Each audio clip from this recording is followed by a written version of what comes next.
Hello everyone and welcome to another Replica Airguns video. My name is Michael K. and we're doing another tabletop review for you today.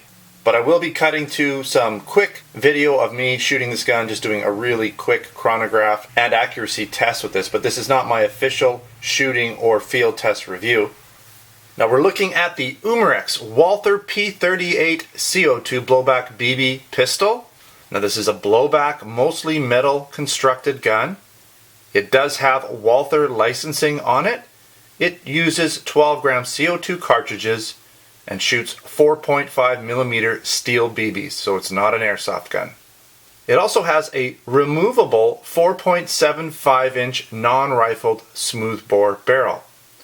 It incorporates a 20-shot all-metal dropout magazine, and this gun weighs 1.8 pounds or 842 grams dry.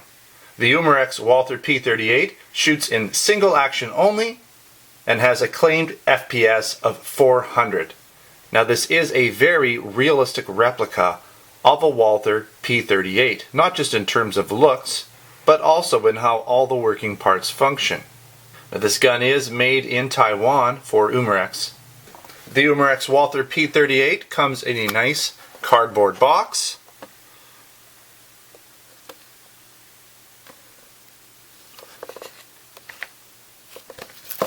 With a manual, of course. I'm not going to show you the whole thing. It's fairly extensive. Everything you need to know is inside of here. Got some propaganda, different things. So let's do a quick comparison to another very similar gun. And the gun I'm going to compare it to is the Crosman C41. Now if you want to check out my other review for the C41, I have reviewed it, so I'll put a link in here for you. In terms of looks and appearances, they're very similar. Now the Crosman C41 isn't a licensed replica, but it's obviously styled after a P38. They've made some changes to it so that they wouldn't invade on any copywriting, I'm sure, or licensing problems with it. But you'll see like the grips are a little bit different, the trigger guard is slightly different. Now this one isn't blowback, the slide does move. The Walther P38 is a semi-gloss, whereas this is more of, well, I would say gloss. This is more of a semi-gloss, sorry. In the Walther P38, it's more of a gloss. You can see it's definitely shinier. Some people prefer one type of color over the other. Hard to make everybody happy. Now, like on the C41, you don't have very many working parts. No slide release. Safety doesn't really work. You have to use this sort of switch style over here. It does have a dropout magazine. Both of them do. Sort of different loading system, and again the C41 is not blowback. Okay, so it's a little more simple. Both weigh pretty good, both are mostly metal. Again, check out the C41 review. Let's do a little bit of a walk around. We'll talk a little bit about the left side of this gun first, and you'll notice we have our Walther P38 licensing on the slide. Now pretty much everything is metal except for the grips. But we have our working safety in the right position. We have our slide release catch working. We have our single action, see it's not double action, single action hammer. We have a takedown lever here, and I'll get into that in a bit for the barrel. Trigger is metal. Everything's pretty much metal. Even the magazine is metal. We'll get into how to load that, very simple. Pop your BBs in. Sometimes if you put your finger in front of here they won't fall through, but if you angle it enough they generally don't. And then just release it. It's very sensitive, so it does release fairly easily. Sometimes when you release it, it's a good idea to pinch both ends just to make sure the BBs don't fly out. I did have that happen to me one time. Not really sure why, but if you pinch both sides you won't have that happen. And this is all metal. Now to get at the actual CO2, we'll just cover that right now. You simply take that magazine out and pop that off, load your CO2 up. Now one thing to notice is the other cover doesn't come off, so if you have the big sausage fingers you're going to have to kind of work around this side cover a little bit. I didn't have too much of a problem, but depending on what kind of fingers you have, you may have to work around that other cover being in there. And you do have to press this firm or you will have a bit of a gap on this side if you don't push it tight enough. I did notice that one time, so just make sure you tighten it right up. Okay, so that's this side again. Blowback, slide, catch, release. When the last BB is shot, the slide does lock back, which is always nice. Now we'll talk about this takedown lever or barrel removal lever. You just put it in the forward position and your barrel comes out. I'm not really sure why, but hey, that's kind of neat. Maybe there's going to be longer barrels available. From what I can remember, the actual real Walther P38 did have different sized barrels available for it, so maybe you can get a longer barrel. Alright, let's take a look at the right side. Once we focus here, again, it's a glossy finish on this gun, so you do get a little bit of shine from it. But here we have our our warning instructions. We have our serial number, we have our caliber, F for the European market. Now, it's not really too obtrusive. It's not written in white. It's not super deep into the gun. You do see it, but it's not terrible. You can see here it doesn't overwhelm the gun, so that's not too bad. There's not really much else going on this side. Again, plastic grips, everything's pretty much metal. Looking at the top of the gun, we have our standard notch sight in the back. Just got your fin in the front. They're non-adjustable, there's no white dots, but you wouldn't really, I don't think you'd have an adjustable sight. Perhaps maybe it would be like the one you'd have to tap it back and forth possibly. I don't have access to a P38 right now, so I can't tell you. But you do have, again, your open slide, and if you pull this out, you can kind of see through it a little bit. Not much. When you put your magazine back in, you'll see the top of the magazine. Sorry, my phone's pinging. Alright, let's take a look at the bottom again. Here's your magazine release right there. Okay, and that's where it traditionally would be on a P38. Obviously no rails. Okay, so you're not going to be able to attach accessories too easily to this gun. Now, going back to the front, we do have a slightly recessed barrel. Let's see if I can show you that. There you can see that that's the real barrel inside. Little fairways in, about a ½ an inch to 3/4 of an inch in, so you don't really see it too much, and the gun does look like it has a full-size barrel on it, which looks more realistic. Now, I did mention it, but I just wanted to show you the hammer. Single action only, okay, no double action. Alright, so at this point we're going to just quickly head outside for sort of a preview of the shooting test. I'm just going to shoot some rounds through the chronograph quickly to get an idea of what it's actually shooting at for feet per second. And I just sort of head back quickly and fire 10 rounds into the target from 20 feet out. And I'm just recording really quickly with my liquid image goggles, just so you can see for yourself how that went. Alright, so let's head outside real quick and see how this gun performs. Alright, so we're here with the Umarex Walther P38. Just going to do my initial chronograph and quick shooting test. For the tabletop version of this review, we will get to the full field test review later on. But let's just do this now and see what we get. I haven't shot this gun at all. Full CO2. Get her going. Okay. See if we can get this to read and so you can see it as well. We'll try and do both at the same time.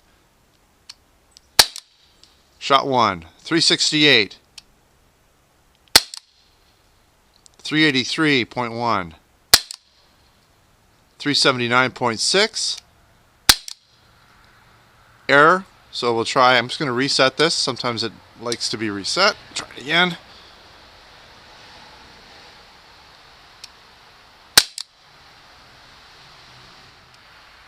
Well, since this is just our pre-test, we're just going to go by the first 4 shots. I'm not really going to worry about it too much.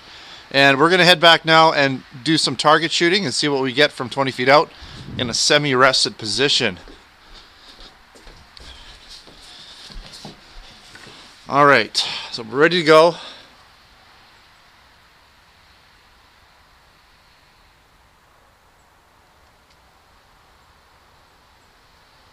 It does have a fairly, I'm going to rest my hands up here. Just because of the way it shoots, it's a little bit weird. It might be hitting the bag. So I'm going to do it from here.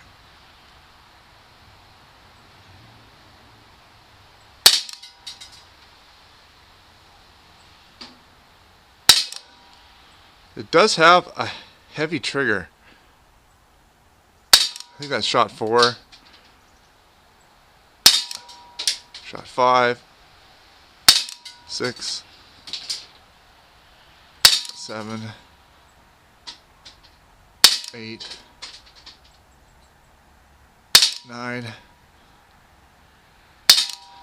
The blowback's snappier than I thought it would be, just because it does have a smaller slide. Look at that, wow, not too bad. 2-inch group, pretty much what you would expect from a blowback pistol. Very well centered though. I had 6 of the rounds, 7 hit, well it's hard to say, that might be 2 there, but the majority of the rounds hit dead center, so really not too bad at all. Alright, here we go, 20 rounds.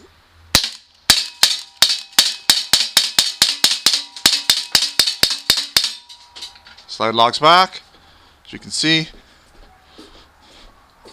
Very well centered. Now I was shooting fast. Still, pretty cool. Another 20 rounds.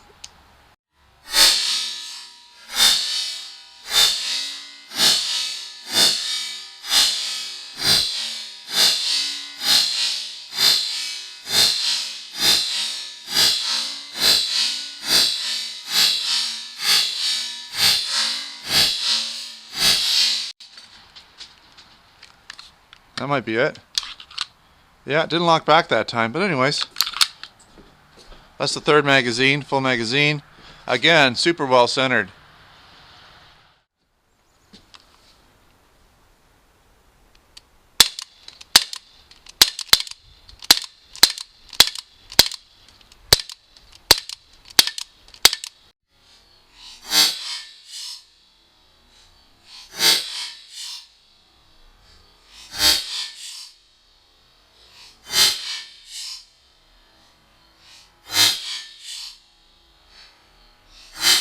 Slowing down. That's it. Alright, as you can see, the Umarex Walther P38 didn't do too bad. Now, although I didn't get 5 true shots from my chronograph before it started acting up a little bit on us, and it shot just a little bit under 400, so pretty close. Keep in mind, again, cold day. This gun will perform better on a hotter summer day. As far as accuracy went, it shot pretty good. Really well centered. I got most of the BBs in the bullseye, which that's a 1.5-inch bullseye, and most of them went in there, a few straight outside. So pretty decent shooting for a blowback pistol like this. Now, I'd also like to mention that the blowback action on this gun is a little heavier than I thought it would be. Being that it has a sort of semi-blowback, it's not a full cycle, and the slide is fairly light, I wasn't expecting to have much feedback, but there was pretty good feedback considering all things. Now, I did notice that the trigger was a little bit heavier than what I would expect from a single action trigger. Most single action triggers have very light releases. This one takes a little bit more effort than the average single action pistol, but it still shot well for me. Now, the last thing I want to mention about the shooting performance, I was able to get 5 magazines out of this gun. Now, in the last magazine, I brought it in and let it warm up for a bit, and it did shoot that last magazine with no problems. Alright, so let's talk a little bit about some of the pros and the cons. Now, one thing I like about this gun is it's a very good replica to the real steel, not just in terms of looks, but all of the mechanical parts like the safety, the slide catch release, the magazine ejector, hammer, trigger. They all pretty much work like you would expect them to on the real gun. I'm not sure about this barrel removal part. Again, I don't have access to a real P38, but if this is the same as the real P38, that's a nice touch as well. They didn't really have to do that. Being able to remove the barrel with this lever is pretty cool. Now, with a lot of blowback guns, you generally sacrifice performance for the feedback of the blowback action. And there's a nice compromise between blowback, accuracy, FPS performance, and shots per CO2 going on with this gun. Now, this is the only Umarex P38 that I've got my hands on and had the opportunity to shoot, but it shot very well centered for me, so I'm hoping they're all like this. Right out of the box, very well centered, and that's a good thing considering the sights are non-adjustable. Now, cosmetically, I like the fact that the CO2 is hidden. I like the fact that the barrel has a wider opening, looks more realistic. That's always a nice touch. And you know, I'm just really glad to see a BB replica of a World War pistol. There just aren't a lot of them out there, and it would be nice to see more of them. Alright, so talking about a few of the cons, Again, it had a rather heavy trigger action for a single action only pistol. And again, going back to the CO2 screw, even though it's well hidden, it may be a little hard for some people with larger sausage fingers to tighten up. And some people may not like the glossy finish you'll find on this Walther P38. Now I know I've had some people say, why don't they just blue these guns? Well, the type of metal that's being used in these guns, I don't think it would take well to the bluing chemical that they use on real guns. Because the real steel, and I'm talking the actual steel in a real gun, is a different combination of metals. And typically, air or BB guns will use a lower quality, what's considered a pot metal that has higher zinc content. And I don't believe that zinc takes very well to the bluing chemicals. Alright, so I want to thank you again for watching another Replica Airguns video. Don't forget to subscribe to us. You can also come down to our Replica Airguns website, where I'll have a written article with more photos of this gun for you. We also have this gun available in our Replica Airgun store for purchase, and we have other products there too: airsoft guns, blank guns, accessories. If you'd like to keep in touch with what we're doing, make sure to follow us and like us on Facebook and Twitter. Username is Replica Airguns. So thanks again for watching. Until next time, take care.